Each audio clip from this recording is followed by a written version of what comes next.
दोस्तों नमस्कार। दोस्तों हमारे चैनल की कहानियाँ रोजाना सुनते रहने के लिए आप हमारे चैनल को सब्सक्राइब कर सकते हैं। इस वीडियो के पसंद आने पर आप इस वीडियो को लाइक कर सकते हैं।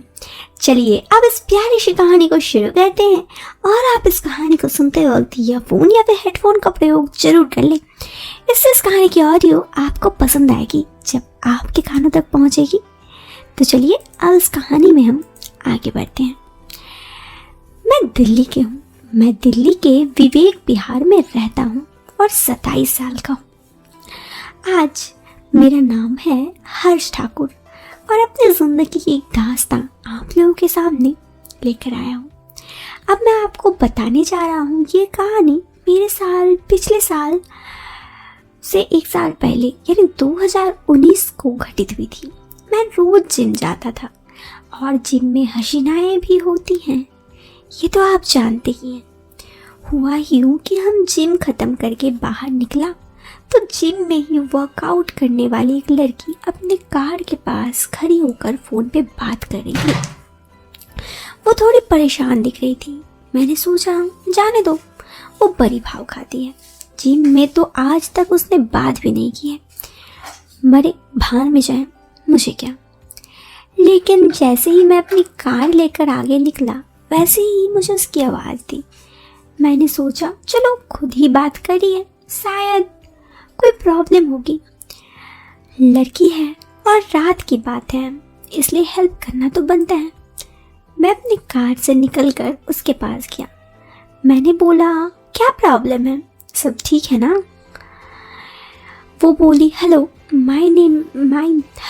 माई सेल्फ दस्तूर। मेरी कार में कुछ प्रॉब्लम हो गई है, स्टार्ट ही नहीं हो रही। मैं काफ़ी देर से परेशान हूँ। घर पर ना भाई हैं ना पापा, सो मेरी मदद के लिए कोई नहीं आ सकता। मैंने पूछा घर कहाँ है आपका। उसने थोड़ा दूर बताया। फिर मैंने तपाक से बोल दिया यार दस्तूर, मैं मिस्त्री तो नहीं हूँ लेकिन आपके घर तक छोड़ सकता हूँ इफ़ यू डोंट माइंड। दस्तूर बोली यार ये तो आपका एहसान होगा, पर कार का क्या करेंगे। मैंने उसे समझाया ओके तुम परेशान मत हो, यहाँ पर आपकी कार सेफ है। फिर जब भी आपके भाई या पापा आएंगे तो यहाँ पार्किंग से लेकर चले जाएंगे। काफ़ी दौड़ उफाव के बाद दस्तूर समझ गई और बोली ठीक है, आप मुझे जल्दी से घर छोड़ दो। जिम से उसके घर का रास्ता 20 मिनट था, लेकिन मैं चाहता था कि दस्तूर से ज़्यादा समय बात कर सकूं क्योंकि मेरी नज़र दस्तूर पर पहले ही थी, पर ये कभी किसी को लाइन नहीं देती थी। आज उसका काम था तो वो बोली, वरना उसे जिम में आते 4 महीने हो गए। मैं तो उसको किसी के साथ बात करते हुए भी नहीं देखता। दोस्तों दस्तूर के बारे में मैं बता दूं, वो दिखने में शानदार है। जिम में जब वो कसरत करती है ना तो सबकी नज़र सिर्फ उसी पे होती है। वो इतनी खूबसूरत है। खैर हम दोनों बातें करना शुरू किए। मैंने उसे पूछा कितने वक्त से जिम आ रही हो, तुम्हारी बॉडी में तो काफ़ी इम्प्रूवमेंट लग रहा है। उसने अपनी तारीफ सुनी तो गर्व से जवाब दिया इस जिम में मुझे 4 महीने हो गए। मैंने पूछा वाह क्या बात है, लेकिन तुम जिम में ना किसी से बात करती हो ना किसी की तरफ देखी हो। मैडम इतना गुरूर अच्छा नहीं है। दस्तूर ने स्माइल लेते हुए कहा अरे नहीं ऐसा कुछ नहीं है, बस जिम में अभी कोई मेरा दोस्त नहीं बना। वैसे अब आपसे बात हुई ना, शायद आप अच्छे दोस्त बन जाओ। वैसे मुझे ना ईगो है ना किसी चीज़ का गुरूर, बस यार थोड़ा रिजर्व रहने की आदत है। हमारी बात करते करते दस्तूर की घर आ गई, पता ही नहीं चला। दस्तूर ने कार से उतरते वक्त मुझे मेरा मोबाइल नंबर मांगा और थैंक्स बोली और चला गया। अब मुझे अगले दिन का इंतज़ार था जब हमारी जिम में मुलाकात होगी। मैं उस वक्त से जिम पहुंच गया। उस दिन दस्तूर वहां पहले से पहुंच चुकी थी। मेरे आते ही उसने स्माइल लेकर हाथ हिलाया। दस्तूर कैसे हो हर्ष। मैंने बोला मैं एकदम बढ़िया, तुम बताओ कैसी हो। दस्तूर हाँ मैं ठीक हूँ, कल के लिए थैंक्स यार वेलकम। अब हमारे जिम में आना जाना रोजाना ही साथ होने लगा। मैं उसे उसके साथ घर के पास पिक करता और ड्रॉप कर देता। हम दोनों काफ़ी अच्छे दोस्त बन गए। फिर 1 जुलाई को दस्तूर का बर्थडे था। उसने बताया मेरा कल बर्थडे है, क्या हम दोनों इवनिंग में कहीं चल सकते हैं। मेरी तो जैसे मुंह मांगी मुराद पूरी हो गई। हालांकि दस्तूर का खुद से पार्टी देने के लिए इतनी जल्दी बोलना थोड़ा अजीब था, लेकिन मैं काफ़ी खुश था और चलो बात कुछ आगे तो बढ़ी। मैंने फ़ौरन कहा ठीक है, हम 7 बजे कल प्रीत विहार में मिलते हैं। अगले दिन फिर हम CP के लिए निकले, जो दिल्ली का मुख्य जगह था। ये तो सब जानते हैं कि कनॉट प्लस CP दिल्ली का स्पॉट पार्टी प्लेस है। मैं जिम पब में अक्सर जाता हूँ, वहीं पर मैं दस्तूर के साथ गया। दस्तूर और मैंने 2 ड्रिंक लिए। उसके बाद डांस फ्लोर में आकर डांस करने लगे। मुझे डांस करते करते थोड़ा नशा होने लगा। मैं दस्तूर के साथ डांस कर रहा था।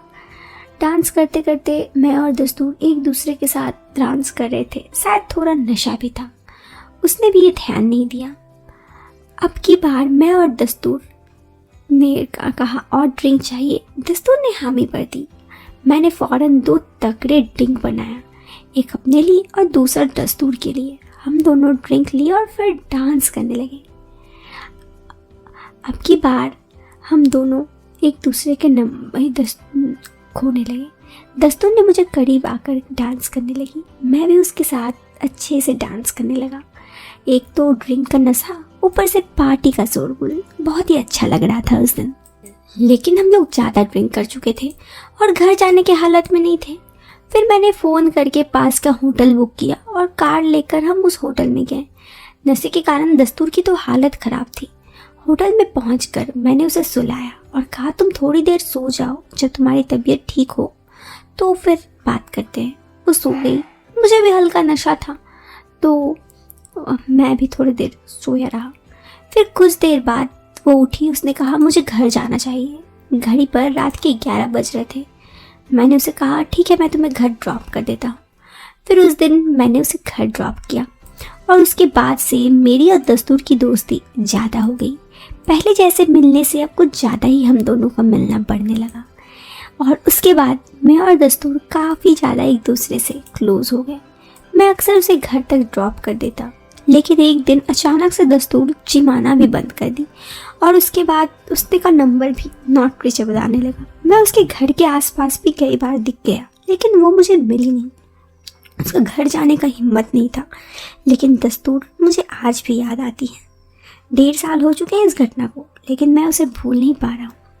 ये घटना मेरी और दस्तूर की ज़िंदगी के बीते कुछ खास पलों की थी, जो मैंने आप लोगों से शेयर किया। तो दोस्तों, कैसी लगी आपको ये कहानी? आप हमें कमेंट बॉक्स पर कमेंट करके ज़रूर बताएं। पसंद आई हो तो आप वीडियो को लाइक कर सकते हैं। चैनल पे पहली बार आए हैं तो सब्सक्राइब करें। मिलते हैं फिर एक नए वीडियो में एक नए और इंटरेस्टिंग टॉपिक के साथ। Bye, take care, bye.